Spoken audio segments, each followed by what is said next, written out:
The first one is new buildings in Mumbai look better than old buildings in Mumbai. Okay, I'm glad you all say disagree because I also disagree on this and I thought it was really controversial. I'm a One of you sucker all would for agree. vintage. Colaba is my favorite. Yeah, I mean, the blend of our history, right? The British and the Portuguese and the influence that it has, Kota Chivadi, for example. I mean, there's a heart and a soul to those places, and it's hard to capture that when it's a real estate developed. I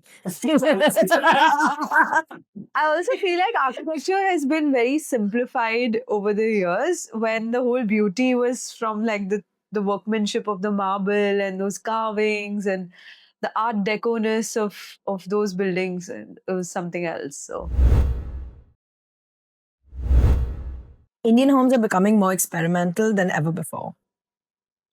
I think that's a great thing for brands like mine because then we have way more opportunity to kind of create experimental stuff since we're a custom making company. So I think that's working in our favor, no? I mean, a lot more people are traveling. There's a lot more exposure, a lot more of the world that people want to bring to their homes.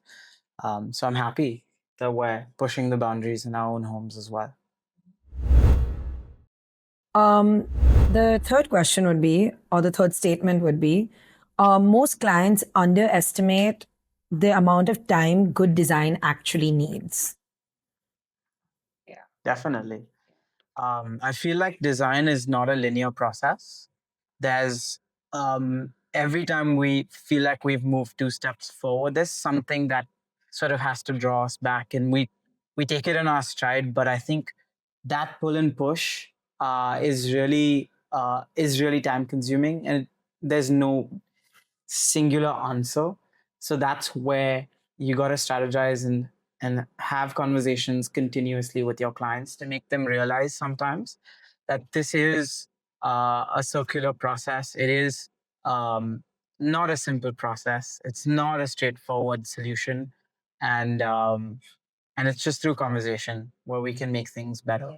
You know, I face this problem all the time where my timeline, the turnaround time for rugs is 5 to 6 weeks, sometimes even months, depending on, you know, the whole weaving process, the size, etc. And clients are like, oh, give it to me in 2 weeks. And it's just not possible because how can you know, something of that larger size be weaved in 2 weeks?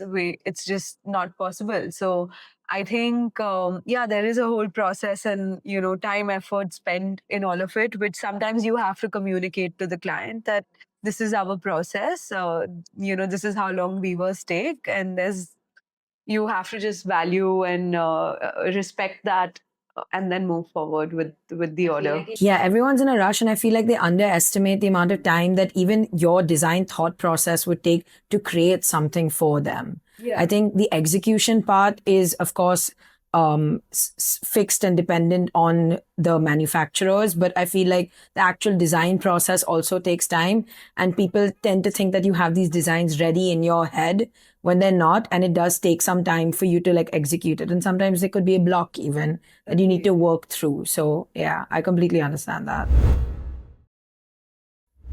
Okay, let's move on to the next one. Number 4, AI can eventually replace my role.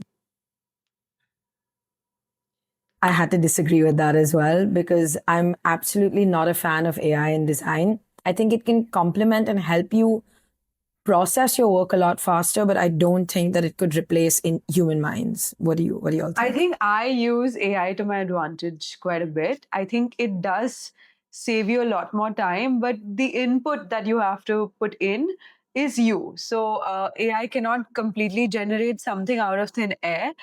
You still have to make the effort to tell it what you want it to do, and then it does a good job. So I'm pro AI. I don't think it's not beneficial, but I do feel like I am necessary and my creativity and my thought process is necessary for it to work efficiently for me. Yeah, I'm not nervous about them taking over my job. No, I think it's about how you leverage AI as a tool and be confident in the fact that the knowledge that you have is not going to be replaceable, and so you really need to work hard um, to make sure you're the knowledge center, right, before it takes over. Um, Use it as a tool. Be cautious about what it's putting out there. Um, but I think just the day to day is it's a deeply human thing to create something as creators, and I don't think AI has that ability to do it. It's a conglomeration of all our thoughts, but it isn't a new original thought.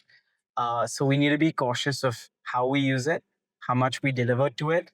Also respecting that architecture and design, and these are very innate human things that cannot be replaced by anything. Yeah.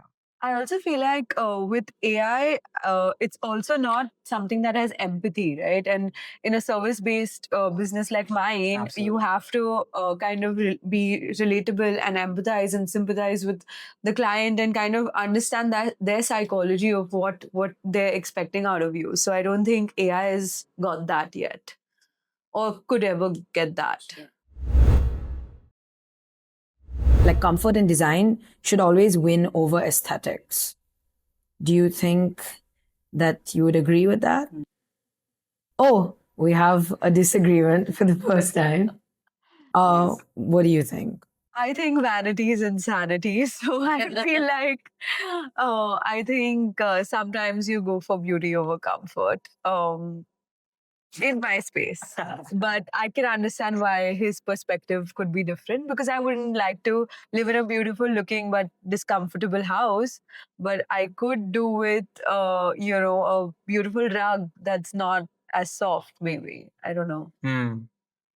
Yeah, I think clients come first, right? And so we got to put their needs, wants, and desires above anything in the design process. That's how we approach every single project. So, yeah, I do disagree with that. I think comfort does go above aesthetics.